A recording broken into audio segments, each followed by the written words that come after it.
Chers téléspectateurs, bonsoir et bienvenue dans ce journal version française de Viva en cette soirée du vendredi 29 août 2025. Dans les détails des actualités de ce jour, la Colombie est prête à renforcer ses relations économiques et commerciales avec Madagascar.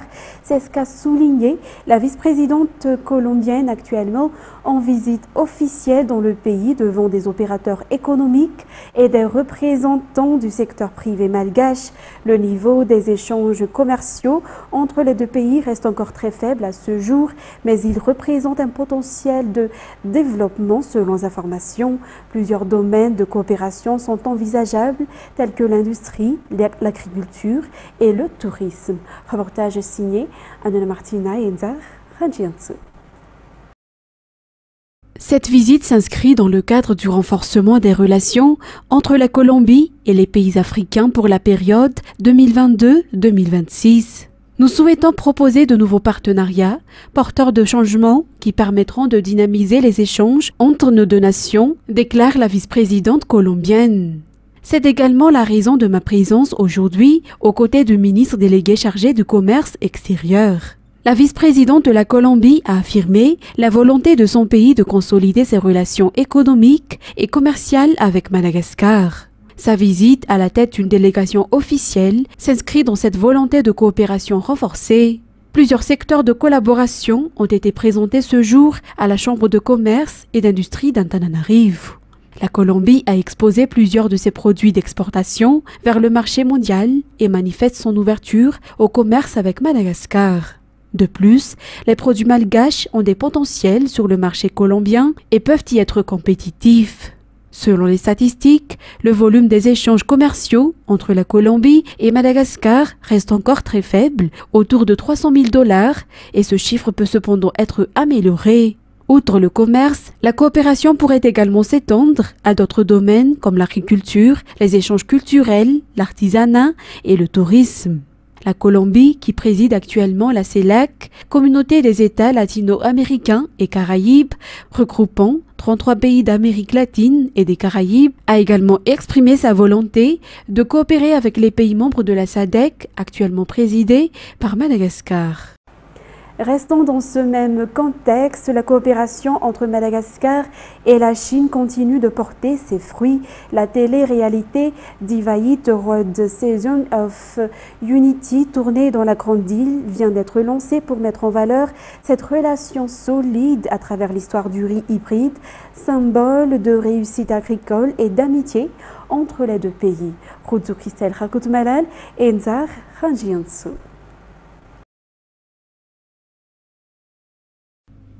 Signé en 2007, l'accord d'échange entre Madagascar et la Chine sur le riz hybride a changé le quotidien des agriculteurs.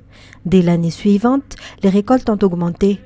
En 2017, plus de 637 000 tonnes de riz ont été produites, apportant espoir et prospérité. Aujourd'hui, les deux chefs d'État réaffirment leur volonté commune qui est d'atteindre l'autosuffisance alimentaire. Un défi pour Madagascar qui, malgré ses terres fertiles, dépend encore des importations. Avec le soutien de partenaires comme la Chine, l'agriculture malagasy prépare sa transformation. Organiser des formations techniques et fournir des variétés de graines de qualité. Le riz hybride est désormais cultivé sur 85 000 hectares cumulés avec une production totale cumulée de 637 000 tonnes, nourrissant une précieuse affection entre nos deux nations comme l'eau et le riz. L'année dernière, lors de leur rencontre en marge du sommet de Pékin du FOCAC, les deux chefs d'État ont réaffirmé leur engagement à entreprendre ce programme phare, injectant une nouvelle dynamique dans la coopération agricole sino-malgache. Cette année, le rendement du riz hybride dans les zones pilotes a augmenté de manière exponentielle. Et le projet conjoint de laboratoire sur le riz hybride, créé par les institutions de recherche des deux pays, progresse solidement. En enseignant aux Malgaches à pêcher plutôt que de donner de poissons, nous offrons à Madagascar une dynamique intérieure durable pour éradiquer la faim et atteindre l'autonomie alimentaire. Cette coopération prend aussi vie à l'écran. L'émission Diva Hits the Road, Season of Unity, produit par Hunan TV et Mango TV, met en lumière la beauté des paysages malagasy et la profondeur des liens entre les deux peuples. En Chine, le succès est immense. Plus de 600 millions de vues en ligne, 1,7 milliard de lecteurs autour de son thème principal. Diffusé aussi à Madagascar sur TVM, Malagasy TV et Viva TV, le programme illustre la solidité de cette amitié. Cette production contribuera à augmenter le nombre de touristes à Madagascar. Aujourd'hui, notre délégation a l'honneur de participer à la projection privée de Diva Hits the Road, Hearts United, organisée par l'ambassade de Chine à Madagascar. Nous sommes ravis d'assister à cette émission télé-réalité produite par Hunan TV et Mango TV, qui met en valeur les magnifiques paysages de Madagascar, ainsi que l'histoire de la coopération autour du riz hybride chinois.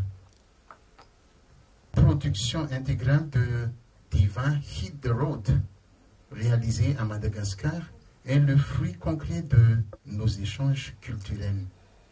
Le programme s'attache à filmer la vie quotidienne locale, à découvrir les coutumes, à visiter les projets de coopération dans le cadre de la ceinture et la route, nouvelle route de soie, et à présenter au grand public la beauté naturelle et le charme culturel de Madagascar. Il raconte de façon vivante une histoire d'amitié et de rencontre de cœur à cœur entre la Chine et Madagascar.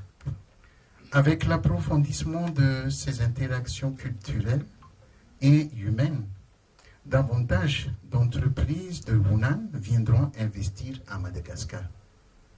Et de plus en plus de touristes chinois découvriront ce pays enchanteur. Ensemble, nous contribuerons au développement et à la prospérité de Madagascar et au bien-être de son peuple. La coopération sino-malagasy ne cesse de s'approfondir dans l'agriculture, mais aussi dans la culture et l'économie pour un avenir partagé. La société Mbatuvi a procédé ce vendredi à Tuamasn au lancement officiel de son nouveau projet intitulé Egg-School Scholarship.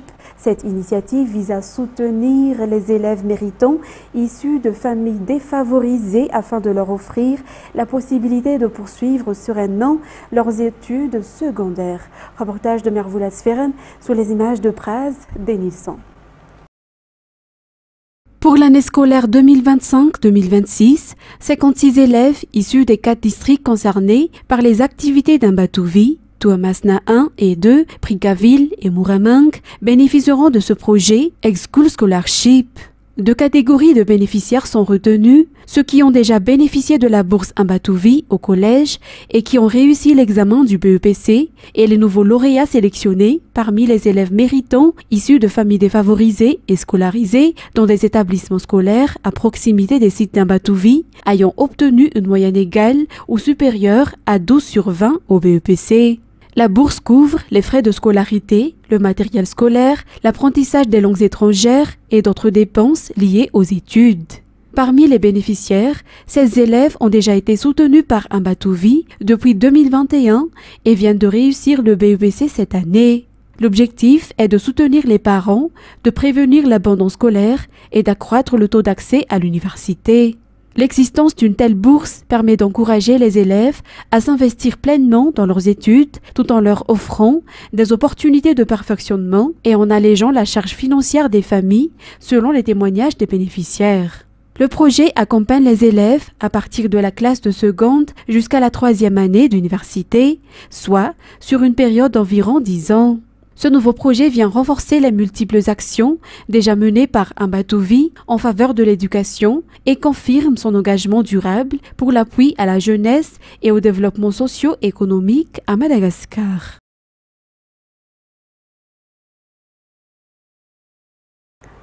Ensuite, le foyer de vie, un centre dédié à la prise en charge des personnes âgées sans famille ou vivant dans la rue, poursuit ses efforts pour valoriser et soigner les seniors. Cependant, outre le problème lié au financement, le manque de personnel reste également un défi majeur pour ce centre. Raison de la rencontre avec les responsables, les partenaires et les généreux donateurs en octobre prochain. Cet événement marquera également le 35e anniversaire de la création du foyer de vie. Reportage sur les images de Anzar Razonarville. Le foyer de vie, situé à Mbouy-Manamboul, est un centre spécialisé accueillant les personnes âgées, hommes et femmes de plus de 60 ans, sans abri, sans famille ou sans aidant et remplissant les critères d'admission. Ces résidents y restent jusqu'à la fin de leur vie. Actuellement, environ 50 personnes âgées y sont prises en charge. Parmi elles, Bertine, qui vit ici depuis maintenant 9 ans. Selon ses propos, la vie au sein du foyer de vie est bien différente de l'extérieur. Elles se sont de nouveau valorisées, écoutées et bien entourées. Chaque jour, les personnels assurent un accompagnement personnalisé, incluant l'hygiène, l'administration de médicaments si nécessaire et un soutien émotionnel. L'aspect psychologique et social n'est pas négligé non plus. Chaque semaine, des ateliers sont organisés, musique, sport et divers jeux pour stimuler les capacités cognitives et le bien-être des résidents. Malgré tous ces efforts, les ressources matérielles et financières du foyer restent insuffisantes. Le fonctionnement de l'établissement dépend en grande partie de la générosité des donateurs et de l'aide d'associations, en plus des activités agricoles et d'élevage menées sur place. C'est dans cette optique que la célébration du 35e anniversaire est organisée afin d'établir une rencontre avec les partenaires, attirer de nouveaux soutiens et mieux faire connaître les actions du foyer. À ce jour, plus de 7000 personnes âgées ont bénéficié de l'aide fournie par le foyer de vie d'Mbouy-Manamboul. Ce centre ne se limite pas à être un simple refuge, il est devenu une véritable foyer de famille. La vision fixée est donc de continuer à améliorer la prise en charge de ces personnes vulnérables. Et suite à l'attaque de bandits survenue en début de semaine dans la commune d'Anousizatou Anjefen, le député élu dans le district d'Atimjan a fait don de lampadaires solaires afin d'éclairer les ruelles de cette commune. La sécurité étant un facteur clé du développement d'une localité, et ce don de lampadaires vise ainsi à renforcer la sécurité. Reportage sur les images de Anzar Razonarville. Selon les témoignages, des cas de vol à la tire se produisent presque chaque semaine à Anousizatou. Tout récemment, en début de semaine, une attaque à main armée a été neutralisée par la gendarmerie. L'un des principaux facteurs de cette insécurité est le manque d'éclairage public dans les rues, selon le maire de cette municipalité. Pour remédier à cette situation, le député élu dans le district d'Atimjan a remis ce jour 25 lampadaires solaires à la commune. Certains ont également été attribués aux forces de l'ordre qui connaissent précisément les zones rouges en matière d'insécurité à Anousizatou Anjefen. La distribution de ces lampadaires solaires se poursuivra dans d'autres communes du district d'Atimjan afin de garantir durablement la sécurité. Et un projet initié par le gouvernement et mis en œuvre par le ministère de l'Environnement et du Développement durable est en train de se concrétiser dans la commune urbaine d'Antirabé. Une infrastructure de traitement de déchets organiques en compost a été mise en place. Celle-ci se situe dans le Foukountan d'Ambouidave où la réception technique des installations a eu lieu mercredi dernier. Les équipements nécessaires étant déjà arrivés au port de Touamas, selon les informations. Jameson Radianarmanen, Viva Antirabé. Un centre de tri des déchets a été installé dans le Foukountan d'Ambouidave, commune urbaine d'Antirabé. Il s'agit d'un projet gouvernemental mis en œuvre par le ministère de l'Environnement et du Développement durable en collaboration avec la commune urbaine d'Antirabé et plusieurs partenaires. Ce projet prévoit également la sensibilisation de la population au tri des déchets compostables. Une extension du projet est également envisagée pour la production de biogaz. Cette infrastructure présente une véritable opportunité pour la commune urbaine d'Antirabé. Outre l'assainissement de la ville et la réduction de l'accumulation des déchets, les agriculteurs bénéficieront également du compost produit sur place. Les équipements nécessaires sont déjà au port de Touamasn, ce qui signifie que les opérations de transformation des déchets en compost débuteront très prochainement à Bouidave, commune urbaine d'Antirabé. La réception technique des infrastructures a eu lieu mercredi dernier. Et 5 sites de la capitale accueilleront des fan zones équipées d'écrans géants pour permettre aux supporters de suivre la finale du CHAN qui opposera demain les Barrés à Prime à l'équipe du Maroc. Ces espaces sont installés sur le parvis de l'hôtel de ville à Nalakel, sur le parking du stade Maki, à Ndoutapenak, sur le terrain de Betongoul, sur l'esplanade verte d'Analamaïs et sur le parking de la commune du 6e arrondissement. Les retransmissions débuteront à 18 h dans ces 5 lieux. La commune urbaine d'Antananarive précise qu'aucune diffusion publique de la finale ne sera autorisée en dehors de ces sites officiels. En ce qui concerne maintenant les actualités internationales, destination Jordanie, un nouveau groupe d'enfants malades de Gaza, composé de 19 patients et de 62 membres de leur famille, est arrivé en Jordanie pour y recevoir des soins médicaux. Il s'agit du 10e groupe d'enfants malades de Gaza à arriver en Jordanie pour y être soignés. Depuis le 4 mars 2025, la Jordanie a évacué 518 personnes de Gaza, dont 153 patients et 365 membres de leur famille en coopération avec l'Organisation mondiale de la santé, selon l'armée jordanienne. Reportage signé France 24. Ils souffrent de maladies congénitales, de cancer. Beaucoup ont vu leur vie brisée par des blessures de guerre. Pourtant, ces enfants se considèrent presque chanceux, car eux ont réussi à sortir de Gaza. Des dizaines de milliers d'autres attendent toujours. Ce groupe de 19 patients et de 62 de leurs proches est le 10e à être évacué vers la Jordanie. Mon fils a 15 ans. Il souffre d'une paralysie totale depuis sa naissance et d'une atrophie cérébrale. Sa sœur, âgée de 13 ans, est également atteinte d'un cancer qu'elle a contracté pendant la guerre il y a environ 4 mois, à cause des missiles qui nous bombardaient, sans compter la malnutrition et d'autres facteurs. Ma fille a été blessée lors d'une frappe israélienne. Des éclats d'obus l'ont touchée à la tête, lui causant une fracture du crâne et une aphasie totale. Ça a aussi laissé sa main droite et sa jambe droite presque paralysées.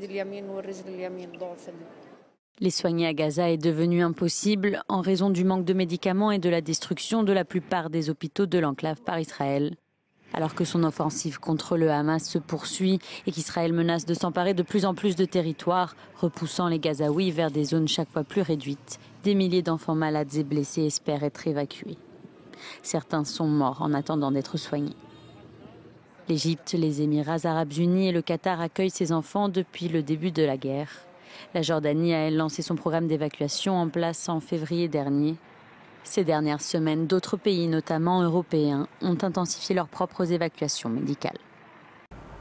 Ensuite, en Thaïlande, la Cour constitutionnelle thaïlandaise a destitué vendredi la première ministre et son cabinet pour sa gestion des tensions entre son pays et le Cambodge voisin. France 24. Elle est arrivée au siège de la Cour constitutionnelle pour apporter son témoignage. Mais la version des faits de la première ministre thaïlandaise n'a pas convaincu les juges. Sans surprise, la plus haute cour du pays a destitué ce vendredi Paetong Tarn Shinawatra pour avoir violé les règles d'éthique. Dans l'exercice de ses fonctions, l'accusé devait faire preuve de discernement et choisir des moyens d'action conformes à la Constitution. La première ministre était déjà suspendue de ses fonctions depuis le mois de juillet. En cause, un appel téléphonique datant de juin avec l'ex-premier ministre cambodgien, peu avant de nouveaux affrontements meurtriers entre la Thaïlande et le Cambodge, relatifs à une zone disputée de la frontière. Dans cet entretien enregistré et diffusé à l'insu de la première ministre, il lui a notamment été reproché son ton complaisant à l'égard de l'ancien dirigeant du pays voisin, alors en conflit ouvert avec Bangkok, et ses critiques à l'égard de l'armée. Elle s'en défend, estimant avoir agi dans l'intérêt de la Thaïlande. J'accepte ce verdict, mais je tiens à réaffirmer que mes intentions étaient pures, tout comme ma détermination à servir le pays. Dans ma conversation téléphonique qui a fuité, je n'ai rien fait par intérêt personnel. Depuis une vingtaine d'années, la politique thaïlandaise est marquée par une lutte entre le clan familial politique Shinawatra et l'élite conservatrice. Paetongtarn Shinawatra est ainsi la 3e membre du clan à quitter la tête du gouvernement après son père et sa tante, tous deux renversés du pouvoir par des coups d'État militaires. Et le Conseil de sécurité de l'ONU a décidé jeudi de prolonger une dernière fois le mandat de la force de maintien de la paix dans le sud du Liban et sous pression des États-Unis et d'Israël de programmer en 2027 son retrait que certains estiment prématuré. Reportage sur les images de France 24. Les casques bleus de la FINUL quitteront le Liban à partir du 1er janvier 2027. Le Conseil de sécurité des Nations Unies l'a décidé à l'unanimité jeudi soir.